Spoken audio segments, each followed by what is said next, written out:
मित्रों, बहनों, भाइयों, अमृतसर के बल्कि पंजाब के जो जितने भी प्राइवेट नॉलेज स्कूल्स हैं उनमें पढ़ने वाले स्टूडेंट्स के अभिभावकों, मेरा नाम प्रबोध चंद्र वाली है। छोटा सा समाज सेवक हूँ, थोड़ा सा कानून का ज्ञान रखता हूँ। तो मैंने आपके इस उद्देश्य की प्राप्ति के लिए कि जो भी CBSE के जो आदेश हैं और जो आपकी इच्छाएं हैं कि स्कूल जो है वो मनमानी ढंग से अपनी फीसों को बढ़ा रहे हैं। जो लोग आज से 5, 7, 10 साल पहले जिन्होंने अपने एक बजट के हिसाब से बच्चों को स्कूल में दाखिला दिलवाया, एडमिशन दिलवाई, स्कूलों ने इतने मनमानी ढंग से उनकी फीसों में वृद्धि की कि आज 3-4 साल के अंदर करीब करीब सभी अभिभावक काफी ज्यादा बहुत से अमीर लोगों को छोड़ के जिनके पास बड़ी हुई फीसें भी देने का जो है उनके पास सामर्थ्य है, लेकिन आम जितने भी अभिभावक हैं वो इस बात के लिए चिंतातुर नहीं बल्कि बुरी तरह से ये थे, इम्पॉसिबल लग रहा था उनको, असंभव सा लगना शुरू हो गया कि वो अपने बच्चों को इन स्कूलों में पढ़ाई लगातार करवा सके। और सबसे बड़ी दुख की तो नहीं मैं कहूंगा कि सबसे बड़ी अचंभे की बात यह है कि उनके जो बच्चे हैं वो स्कूल नहीं छोड़ना चाहते। और ये स्वाभाविक है कि जो बच्चा एक स्कूल में पढ़ता है, जब उसको कहा जाता है कि तुम दूसरे स्कूल में चले जाओ, तो आमतौर पे जैसे हम भी थे बचपन में, हर आदमी को लगता है कि उसका जो मित्र मंडली है, उसकी जो उसके दोस्त हैं उस स्कूल में बने हुए, जो इतने समय से उसके साथ उसके जो घुले मिले मित्र हैं वो उससे छूट जाएंगे, उसको नए स्कूल में जाके एक नए वातावरण में अपनी पढ़ाई करनी पड़ेगी। तो इसलिए आमतौर पे जो एक बच्चा होता है, जो एक स्टूडेंट होता है, वो अपना एक स्कूल को छोड़ना नहीं चाहता। तो अब अभिभावक जो हैं, जो पेरेंट्स हैं, वो बड़ी दुविधा में है। अगर वो स्कूल में बच्चों को पढ़ाते हैं तो वो फीस देने में असमर्थ हैं, और अगर बच्चे को उठाते हैं तो बच्चे का मन विचलित होता है और हो सकता है वो दूसरे स्कूल में जाकर एडजस्ट ना हो सके। इस बात को सोचते हुए मैं कोई 2016 मार्च में, जब ये अमृतसर में ये अनवस्था पैदा हुआ और अभिभावकों ने जब अपना एक रोष प्रदर्शन शुरू किए, तो राम आश्रम स्कूल के कुछ अभिभावक जो मेरे पहले जानकार थे, उन्होंने मुझे आकर इस बात के लिए कहा कि बाली जी, आप थोड़ा सा कानून को जानते तो आप प्लीज हमारी हेल्प करिए। तो उसमें मैं जैसे ही इस लड़ाई में मैंने अपना एंट्री ली, मैं उसमें आया, तो मैंने देखा कि उसमें कुछ लोग ऐसे भी थे उस मंडली में, या जो उस वक्त जो लोग अनियंत्रित थे, यानी दे वर नॉट ऑर्गेनाइज्ड, वो जो सब लोग पेरेंट्स इकट्ठे हो रहे थे, तो उनमें कुछ लोग अपने, हो सकता है मेरा अपना ये गलत भी हो, लेकिन मुझे लगा कि कुछ लोग अपने लीडरशिप, अपने नेतृत्व को चमकाने के लिए भी उसमें जाने। तो मैंने उनको कहा कि भाई अब इसका रास्ता यही है कि हम जो पंजाब हरियाणा हाई कोर्ट ने जो एक कमेटी बनाई है, अमरदत्त कमेटी, उसमें हम अपना केस लगाएं और इसका कानूनी हल करें। लेकिन कुछ लोगों ने उनको इस बात के लिए मोटिवेट करना शुरू किया, उनको इस बात के लिए आकर्षित करना शुरू किया, या उनको इस तरह का प्रलोभन दिया कि आप लोग जो है वो एजिटेशन करें और स्कूल जो है वो झुकेंगे और आपकी शक्ति प्रदर्शन के आगे वो लोग जो है आपकी मांगों को पूरी कर देंगे, जो कि मुझे नहीं लगता था। और वही हुआ। मैंने अपना जो कोर्स ऑफ एक्शन था, जो मैंने अपना कार्य था, वो चुना कि मैंने राम आश्रम स्कूल की तरफ से अमरदत्त फीस कमेटी में केस दायर कर दिया, और दूसरे वर्ग ने अपना प्रदर्शन जारी रखा, जिसके परिणाम स्वरूप एक पुलिस केस भी दर्ज हो गया अभिभावकों के खिलाफ, और जिसमें कि उनके ऊपर ये झूठा इल्जाम लगाया गया, मैं झूठा ही कहूंगा, कि उन्होंने डिप्टी कमिश्नर साहब की गाड़ी को रोका, और इस तरह का जो प्रशासन होता है वो उन्होंने एक फॉल्स केस जो है क्रिएट करके उन जो लोग एजिटेशन कर रहे थे उनके खिलाफ ऐसा केस खड़ा कर दिया। खैर, कुछ जितना भी प्रदर्शन होते रहे, कुछ प्राप्त ना हो सका, ये मेरा मानना था, और वही हुआ। आखिर मार्च में अब जाकर मैंने अमरदत्त कमेटी से ये फैसला प्राप्त कर लिया कि राम आश्रम स्कूल में जितनी भी सन 2013-14, 14-15 के जो शैक्षणिक सत्र थे, यानी कि जो साल थे पढ़ाई के, जो मार्च से लेके अगली मार्च तक के होते हैं, उसमें जितनी बढ़ी हुई फीसें हैं 10% से ज्यादा या 8% से ज्यादा, जो हाई कोर्ट के ऑर्डर्स हैं, वो जितनी बढ़ाई हुई फीसें हैं वो सारे के सारे स्कूल के पेरेंट्स को वापस की दें। इसके अलावा जितने भी फंड लिए गए, एडमिशन फीस ली गई है, जो किसी भी नाम पे, लाइब्रेरी फंड, स्पोर्ट्स फंड, कोई भी फंड के नाम पे पैसे लिए गए, वो भी अवैध है, वो भी उन अभिभावकों को लौटाए जाए। और जितने भी वर्दियों से उनको यूनिफॉर्म्स बेचने का अपने जो बताई गई दुकानें हैं, जो उनका एक मोडस ऑपरेंडी था, तरीका था, उसमें जितना भी उनको फायदा हुआ है वो सारा वो भी लुटाया जाए। और जो किताबों से जो उनको लाभ हुआ है, जितना भी प्रॉफिट हुआ, वो सारा वापस किया जाए। इसके अलावा एक आदेश उन्होंने और दिया कि जो पेरेंट्स होती है, जो टीचर पेरेंट्स एसोसिएशन होती है, उसमें आपने 2 पेरेंट्स के रिप्रेजेंटेटिव यानी कि उनके प्रतिनिधि लेने होते हैं। वो आप ये नहीं कि आप जिस मर्जी को ले लें, अपनी मर्जी का कोई पेरेंट्स के 2 पेरेंट्स को लेके आप ये खानापूर्ति कर दें कि जो हमारी जो टीचर पेरेंट एसोसिएशन है उसमें 2 प्रतिनिधि हैं। ऐसा नहीं है। वो कहते हैं जी चुनकर आने चाहिए, उसके चुनाव प्रक्रिया होनी चाहिए, यानी सभी क्लासों से प्रतिनिधि चुने जाए, जो कि अगले प्रतिनिधि अपने चुन के आखिर में 2 या 3 या 4 जो भी जितने भी प्रतिनिधि आपके स्टूडेंट्स की तरफ से, अभिभावकों की तरफ से मैनेजमेंट में कमेटी में जाने हैं, वो चुनाव होकर जाए। यानी कि प्रत्येक अभिभावक का उसमें एक वोट होना चाहिए उनको चुनने का। ये उन्होंने एक इसके लिए कहा कि लोकतांत्रिक प्रक्रिया से आप लोग चुन जाइए। बड़ा एक मैं कह सकता हूं कि एक कानूनी दृष्टि से एक बड़ा महत्वपूर्ण फैसला है, क्योंकि अगर हमारे सही चुने हुए प्रतिनिधि अगर मैनेजमेंट में या टीचर पेरेंट्स एसोसिएशन में होंगे तो फीस बढ़ाने का जो उनका निर्णय है वो कभी भी उनका सिर नहीं चढ़ेगा। उसके लिए प्रॉपर तरीके से प्रोटेस्ट होंगे और डेफिनेटली वो फीसें नहीं बढ़ा सकते। लेकिन इसके बाद जो सबसे बड़ा मुझे धक्का पहुंचा है, मुझे आहत हुआ वो ये है कि इस ऑर्डर्स को आने के लिए 3 तरह के लोगों ने अपने तरीके से इसको बुनाना चाहा।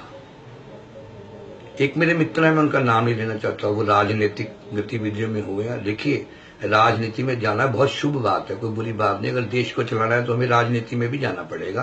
राजनीति में या किसी पॉलिटिकल पार्टी को राजनीतिक पार्टी में जाने में कोई बुराई नहीं है।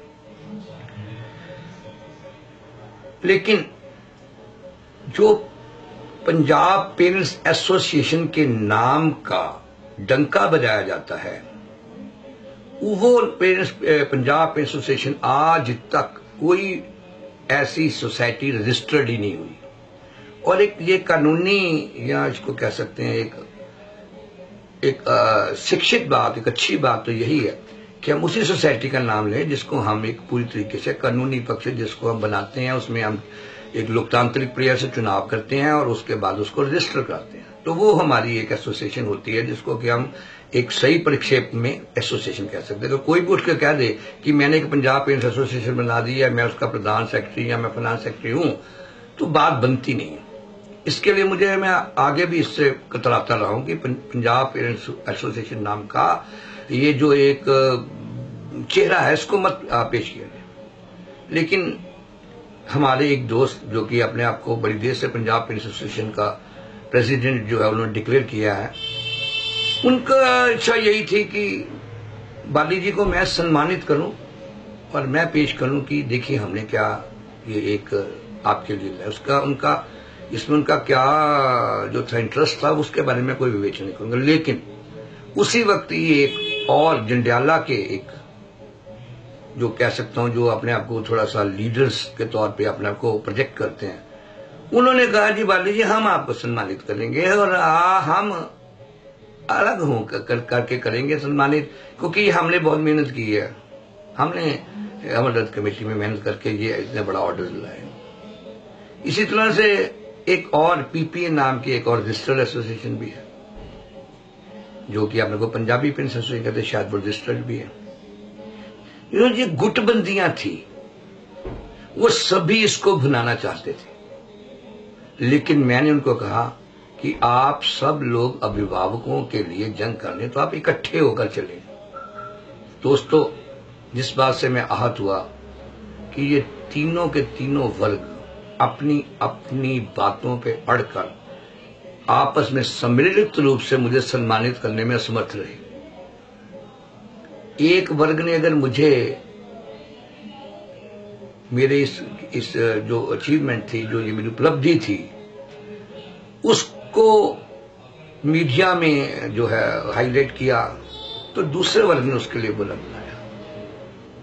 और अगर मैं जब कहता था कि दोनों सभी लोग इकट्ठे होकर चलो, लेकिन मेरा ये प्रयास बिल्कुल असफल है। तो ये जानते हुए कि आज आप भाविकों के जो ये ग्रुपिज्म हो गया, जो ये वर्ग बन गए हैं, इसका नुकसान ही अभिभावकों को होगा।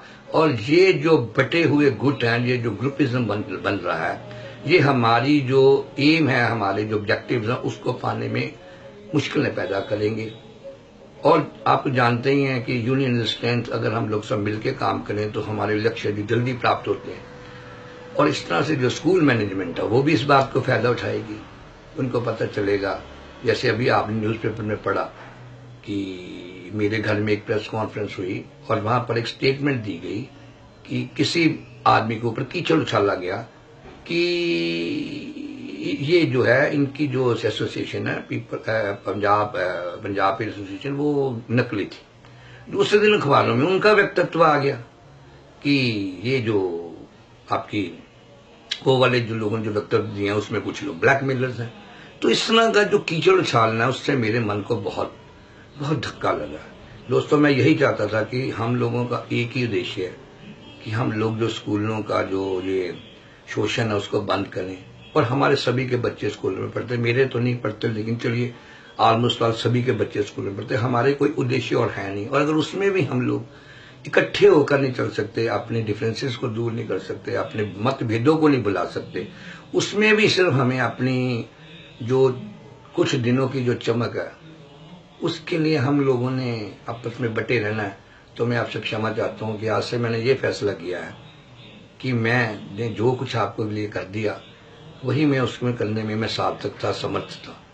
आगे से मैं इस जो स्कूल की जो ये फीस रेगुलेटरी के जो भी और काम होंगे उसमें मैं आपसे क्षमा चाहता हूं और मैं अपने आप को इसमें से अलग करता हूं। फिर भी मेरा आशीर्वाद आपके साथ है, मेरी गुड विशेष आपके साथ है। पर जब तक सभी गुट, सभी वर्ग इकट्ठे होकर एक जो है वो अपना बनाकर, संघ बनाकर एक लक्ष्य के लिए जब तक नहीं तैयार होंगे लड़ने के लिए, तब तक मैं अपने आप को इससे अलग करता हूं। मुझे इसके लिए क्षमा करिएगा। मैं फिर अपील करता हूं श्री M.K. शर्मा जी से, श्री हरदेव सिंह जी से और जो पंजाबी पेरेंट्स एसोसिएशन उनके अध्यक्ष से, और भी जो छोटे छोटे जो हमारे मेरे मित्र हैं जो कि थोड़ा सा अपने आप को प्रोजेक्ट करते हैं, कि मैं उनको ये कहता हूं कि कृपया अपने जो है अपने जो मोटिव्स हैं, अपने मन में जो आपके विचार हैं, जो आपके डिफरेंसेस हैं, उनको दबाइए। देखिए, हमारे मन के अंदर देवता और राक्षस दोनों होते हैं। अपने मन के राक्षस को दबाइए और देवता जो पक्ष है उसको उभारिए। अपने मतभेद भुलाइए, इकट्ठे हो जाइए। एक अभिभावक संघ होना चाहिए। और आपको पंजाब पेरेंट्स एसोसिएशन रखें, अमृतसर पेरेंट्स एसोसिएशन को भूलिए। सभी स्कूलों के अभिभावकों को एक संघ बनाइए और जब तक आपके मतभेद खत्म नहीं होंगे, आपको उद्देश्य प्राप्ति नहीं हो सकती। ये मेरे आज का जो आपको ये छोटा सा वीडियो क्लिप भेजने का अर्थ ये है कि मैंने इस बात से आहत होकर कि हर जो ग्रुप है या हर वर्ग है या हर कुछ व्यक्तियों ने सिर्फ ये कहने के लिए, ये आपके ऊपर ये प्रोजेक्ट करने के लिए कि हमने आपके लिए बहुत कुछ किया है, आपसी मतभेद पैदा कर दिए। ये अच्छे लक्षण नहीं है। इसके लिए मुझे दुख है और इस दुख के कारण मैं अपने आप को इस जो मूवमेंट है इसमें से अपने आप को अलग करता हूं।